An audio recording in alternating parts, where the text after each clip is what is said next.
नमस्कार। बखबर में आपका स्वागत है। मैं हूं राघवेंद्र सिंह।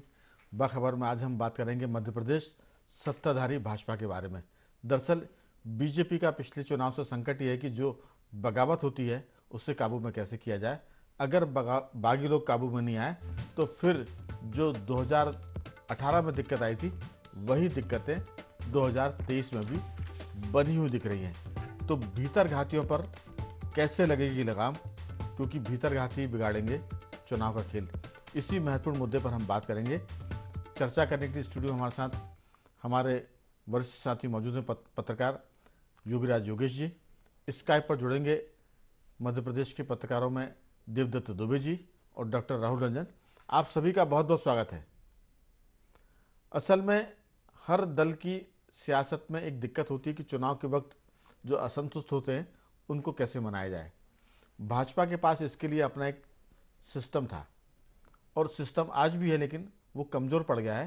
क्योंकि हम इसकी शुरुआत करेंगे हिमाचल के चुनाव से, जहां प्रधानमंत्री नरेंद्र मोदी ने टेलीफोन पर एक बागी उम्मीदवार को कहा था कि पार्टी के हित में आप अपना पर्चा वापस ले लें और मैदान से हट जाएं, लेकिन वो बगावती तेवर बरकरार रहे और हमने देखा कि हिमाचल में बीजेपी हार गई।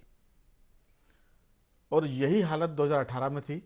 मैं चर्चा की शुरुआत इससे करूंगा कि एक बैठक में मध्य प्रदेश के वरिष्ठ नेता ने कहा कि चुनाव तो हम 2018 में भी जीत रहे थे, लेकिन बगावत करने वालों ने, असंतुष्टों ने हमको हरा दिया। अगर बागियों को हम मनाते तो सरकार हमारी बनती। ये सवाल जो 2018 में था और 2023 में भी वो उतना ही ताकत से खड़ा, बल्कि पहले से ज़्यादा बिगड़ा हुआ। तो चर्चा की शुरुआत में करूंगा योगराज जी आपसे कि ये जो सारा मामला है, चुनाव में हर पार्टियों के लिए भीतर गातियों को काबू में करना एक संकट की बात होती है। जो बगावती खुलकर आते हैं उनसे तो लोग निपट सकते हैं, लेकिन जो भीतरघात कर रहे हैं, जो अंतर्घात कर रहे हैं, उनसे बहुत दिक्कत होती है। भाजपा का जो मैकेनिज्म है वो इस बगावत को, सैबोटेज को रोकने में कितना कारगर है, जो संगठन है, जो सरकार के लोग हैं, वो कितना असरदार होंगे, आपकी राय? देखिए, अभी तो ऐसा कोई नज़र आता नहीं है जो असरदार हो। भविष्य में आने वाले दिनों में यदि कुछ ये ऐसे अपना कुछ असर दिखा दें और ऐसे बागियों को मना लें तो ये पार्टी के लिए ही हितकारी होगा। और आजकल ये बात सही है कि पहले भीतरघातियों से डर लगता था पार्टी को, अब तो भीतरघात भी होता है और बाहरी घात भी होता है। बाहरी घात से मतलब लोग ताल ठोक के मैदान में जाते हैं, जिसका कि आप जिक्र कर रहे हैं कि अब तो प्रधानमंत्री के कहने पर भी लोग बैठ नहीं रहे। तो इस बात से अंदाज़ लगा सकते हैं कि कितना ज़बरदस्त लोग अब अपने संगठन की या किसी अपने बॉस की भी अवमानना करने से नहीं सकते। ये सबसे बड़ा संकट है आजकल भाजपा के साथ, और इस संकट को वो कैसे पार पाएंगे ये उन्हीं की बहुत बड़ी चुनौती है। और ये योगीराज जी, ये संकट तो हर पार्टी में है। बीजेपी इस संकट से निपटने में माहिर थी। वो जब जब भीतरघाट का हमला उनकी पार्टी पर होता था तो उनके यहाँ संगठन मंत्री, वरिष्ठ नेता, वो अपने कार्यकर्ताओं को बुला के मनाते थे और वो मान जाता था। कांग्रेस में अक्सर ये चीज़ें खुल के आती है। भाजपा के भीतर ये रोग नया है और इससे निपटने के उपाय उनके कमज़ोर हैं। जी नहीं, उसकी एक बड़ी वजह ये भी है कि अब जैसे जो भी संगठन महामंत्री हैं या जो भी अपर लेवल के जो लोग हैं, अब पार्टी में ऐसे कई लोग हैं जो इनसे राजनीति में 20-20 साल क्या ज़्यादा अनुभव रखते हैं।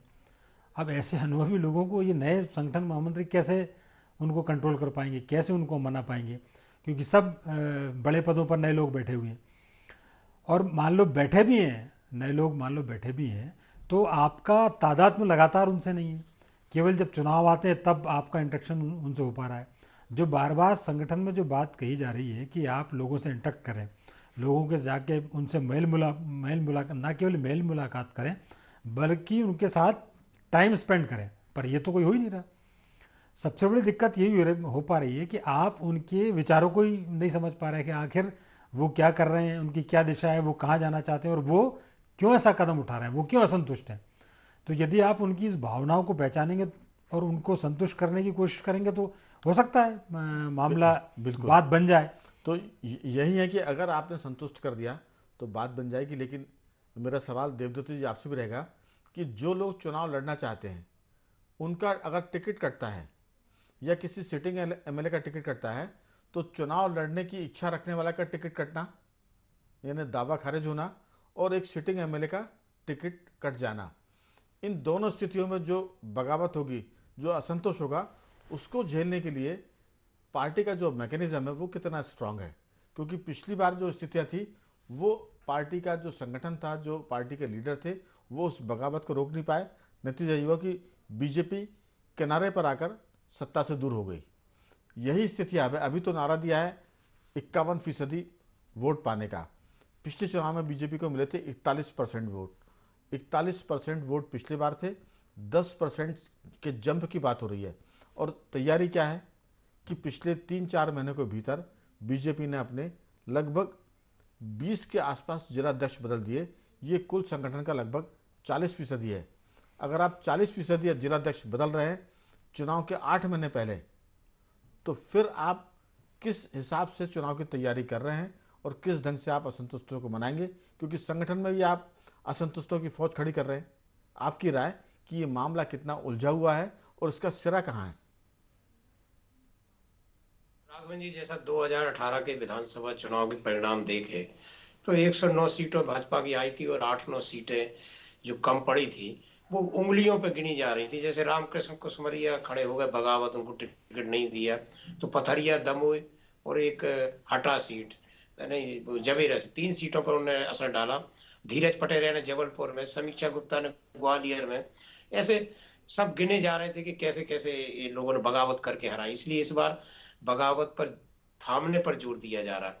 लेकिन जैसा आप कह रहे हैं और हम लोगों को दिख भी रहा है कि 10% वोट बढ़ाना, जैसे पिछली बार भी 200 पार का नारा दिया था जी, लेकिन नहीं हो पाया था, ऐसी 10% वोट बढ़ाने और 200 पार का नारा इस बार फिर दिया है।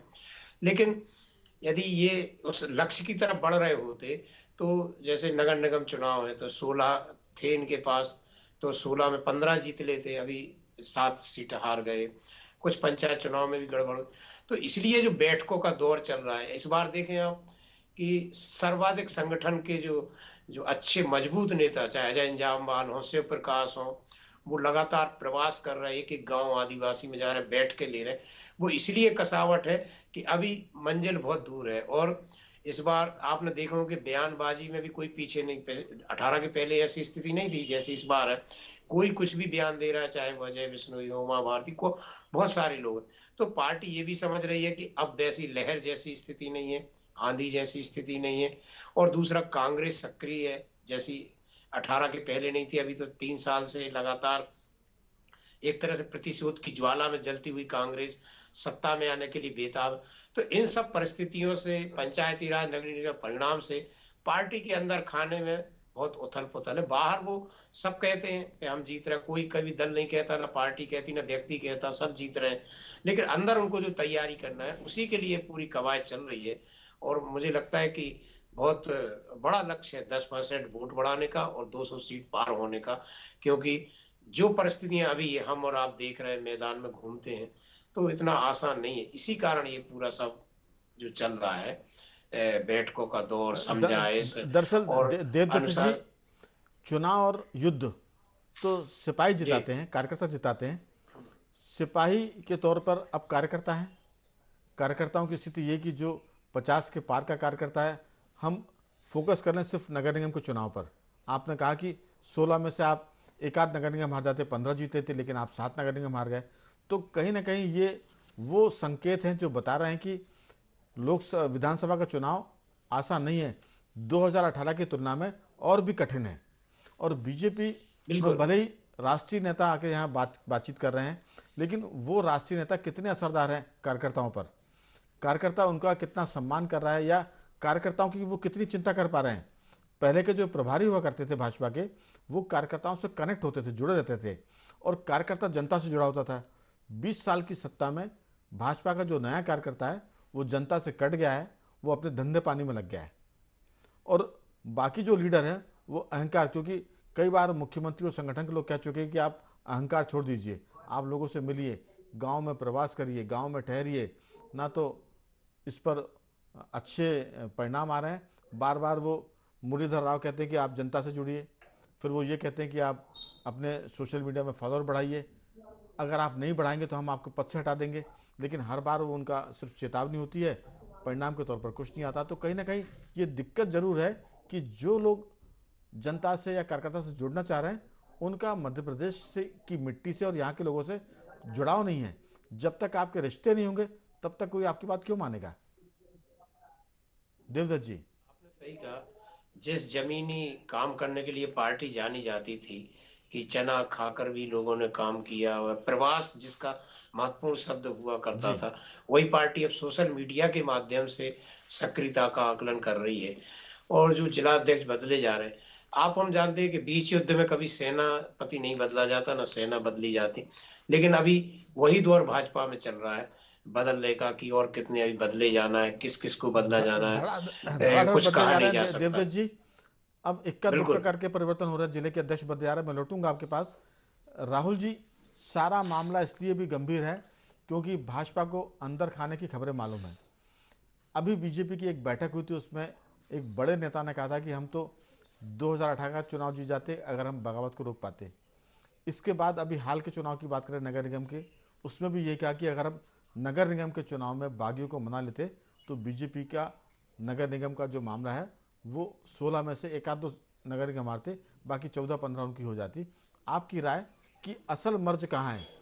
क्या संगठन और सरकार के लोग कार्यकर्ताओं को समझा नहीं पा रहे हैं, या कार्यकर्ता बहुत निराश हो गया है कि अब संगठन सरकार उनकी कोई चिंता नहीं कर रहा है, हम तो चुनाव में देखेंगे? क्या लगता है आपको? नहीं राघवन जी, एक चीज है जो अब हिंदुस्तान के अपने भारत के जो ग्रामीण क्षेत्रों की जो परंपरा है, आप उसको थोड़ा ध्यान से देखिए कि हमारे यहाँ कहा जाता है कि पुराने चावल सहलाते बहुत हैं। अगर पुराने चावल यदि आप पकाओगे तो अच्छे होते हैं और भंडारा अच्छा हो सकता है, भोज अच्छा हो सकता है, कोई आयोजन अच्छा निपट जाता है। नया चावल हमेशा चिपचिपा होता है और दिक्कत में पैदा करता है। तो यहाँ भारतीय जनता पार्टी की स्थिति भी वही हो गई है कि पुराने चावल को छोड़ दिया गया और नए चावल ये हड़िया में पकाने लगे। तो अब ये न संतुष्टि होगी और न कोई किसी का पेट भर पाएगा। दिक्कतें यहाँ दो चीज हो गई। दूसरी चीज ये हो गई है कि आकांक्षा और अनुशासन, इन दोनों चीजों पे आप क्या करोगे? भारतीय जनता पार्टी का जितना बड़ा कुनबा हो चुका है, जितने लोग वहां हो चुके हैं, अब ये परिवार नहीं रहा, इतना बड़ा परिवार हो चुका है कि यहाँ आप सब हर व्यक्ति की आकांक्षाएं बिल्कुल शीर्ष स्तर पर पहुंच गई हैं। जिस व्यक्ति ने 30 साल 35 साल इस पार्टी के लिए लगा दिए हों, वो व्यक्ति एकदम से दरकिनार नहीं किया जा सकता, ना ही उसको परिवार से बाहर निकाला जा सकता। तो उसकी बात तो सुनना पड़ेगी। लेकिन भारतीय जनता पार्टी ने हुआ ये कि इसमें नए लोगों को जोड़ करके जिस तरीके से लाए हैं, तो नए लोगों पे उतना भरोसा नहीं कर सकते जैसे नए चावल पे भरोसा नहीं कर सकते। स्थितियां बिल्कुल जो अनुकूल दिखाई दे रही थी वो प्रतिकूल हो गई। अब आप देखिए कि भारतीय जनता पार्टी के जिस तरीके से जिलाध्यक्षों की नियुक्तियां हुई थी, वो धीरे धीरे पर्दे उनके खुलने लगे और पर्दे खुलने के साथ में उनको हटाने की प्रक्रिया शुरू हो गई। अब ये हुआ। अब तीसरी चीज ये आ रही है कि भारतीय जनता पार्टी में ऐसा कौन सा शीर्ष नेता बचा हुआ है जिसका जिसकी बात पर भरोसा किया जाए, या फिर ये कहे कि जो हंटर चला दे या चाबुक चला दे उस पर सुन लिया जाए। ऐसी कोई लीडरशिप आपको दूर दूर तक दिखाई नहीं दे रही। आप कुशाभाऊ ठाकरे से कप्तान सिंह सोलंकी तक भारतीय जनता पार्टी मध्य प्रदेश में आपको स्ट्रांग दिखाई देती थी। बीच में कहीं थोड़ा बहुत 19-20 हुआ, लेकिन वो कुशाभाऊ ठाकरे से जो परंपरा चली थी कि बिल्कुल जुड़ाव, जमीनी जुड़ाव रखना है, कार्यकर्ताओं की सुनना है, लेकिन कार्यकर्ताओं को लेकिन समझना है, राहुल जी, लेकिन वो सब दूर हो गया। राहुल जी युवा नेता हैं बीडी शर्मा। विद्यार्थी परिषद में उन्होंने काफ़ी काम किया और पूरी टीम युवाओं की है। युवा तो पूरा माहौल बदल देते हैं, उनके साथ लोग कदमताल नहीं कर रहे हैं, क्या वजह है? देखिए राघवेंद्र जी, स्कूल में पढ़ाना और जाकर के कॉलेज या विश्वविद्यालय में जाकर उन्हीं छात्रों को कंट्रोल करने में अंतर होता है। अब स्थितियां ये हो रही हैं कि विश्वविद्यालय को, छात्रों को आप स्कूल की तरह ट्रीट कर रहे हो, तो वो बात नहीं बन पा रही है। यहाँ हो यही रहा है कि ठीक है, अखिल भारतीय विद्यार्थी परिषद से आकर के वहाँ अनुभव रहा है, काम रहा है, लेकिन शैली एक वैसी होना चाहिए जिसमें अनुभव आपको दिखाई दे, जिसमें आपको ऐसा दिखाई दे कि आप बहुत अच्छी तरीके से चीजों को पकड़ समझते हो। तो विश्वविद्यालय के छात्रों को स्कूल की शिक्षा या स्कूल के टीचरों से समझाया नहीं जा सकता। लेकिन यही लेकिन फर्क यहाँ राहुल दिखाई जी, दे रहा है। बीडी शर्मा युवा हैं, ओजस्वी हैं, काम करना चाहते हैं और काम कर भी रहे हैं। मध्य प्रदेश का वो दौरा कर रहे हैं, कार्यकर्ताओं से बातचीत कर रहे हैं, लेकिन उनके साथ जो टीम है क्या वो मदद नहीं करेगी? ये सवाल मैं छोड़ कर जा रहा हूँ आपके पास, क्योंकि कई बार कप्तान के साथ अगर उसके सहयोगी जो खिलाड़ी होगा अगर अच्छा परफॉर्म करते हैं तो टीम मैच जीत जाती है। योगीराज जी, जो राहुल रंजन जी बता रहे हैं कि आप अगर छोटी क्लास के बच्चे को आप कहें कि तू 10वीं क्लास के बच्चे को समझा दे, तो वो 10वीं क्लास के बच्चे को समझा नहीं पाएगा। ये तो हो गया एक तरह का गैप कि बहुत ज़्यादा फर्क है संगठन में और संगठन के कार्यकर्ताओं में। बगावत करने वाले तजुर्बेकार हैं और समझाने वाले थोड़े नए नए हैं, लेकिन उनके पास ऊर्जा है, काम करने के सपने हैं और वो चाहते हैं कि निज़ाम को बदलें और भाजपा को नई भाजपा बनाएं। आपको लगता है कि क्या यही जो एक सपना वो दिक्कत है भाजपा के लिए, क्योंकि जो पुराने लोग हैं उनको आप ठीक से संभाल नहीं पा रहे हैं और नए के जो सपने हैं वो जमीन पे उतर नहीं पा रहे हैं, ये कोई दिक्कत है क्या ऐसी? नहीं, देखिए राघवन जी, एक और महत्वपूर्ण ये दिक्कत तो खैर है ही है। एक ये बात भी है कि जैसे युवा टीम है, ऊर्जावान टीम है, लेकिन वो सारी की सारी ऊर्जा भोपाल में लग रही है। आपको बूथ लेवल तक की जो आप बात करते हैं तो वो बूथ लेवल तक वो ऊर्जा दिखाई नहीं देती। बूथ लेवल का आदमी आके भोपाल पे आके चढ़ जाता है और भोपाल का आदमी उसकी सुनवाई नहीं कर रहा। भोपाल वाला कहता है कि आप वापस वहीं जाइए जिला में। तो ये जो जिसको लैक ऑफ कोऑर्डिनेशन है, मतलब आप कोई आपके पास आ रहा है तो आप सुन नहीं रहे और आप जा रहे हैं तो वो आपकी क्यों सुनेगा। तो ये जो एक स्थिति बनी हुई है, परस्पर जो एक विश्वास। मैं इसी पर आपसे पूछूंगा कि अगर संगठन में संवाद हो जाए, कार्यकर्ताओं की कोई सुनने लग जाए, तो फिर बहुत सारी दिक्कतें कम हो जाती है।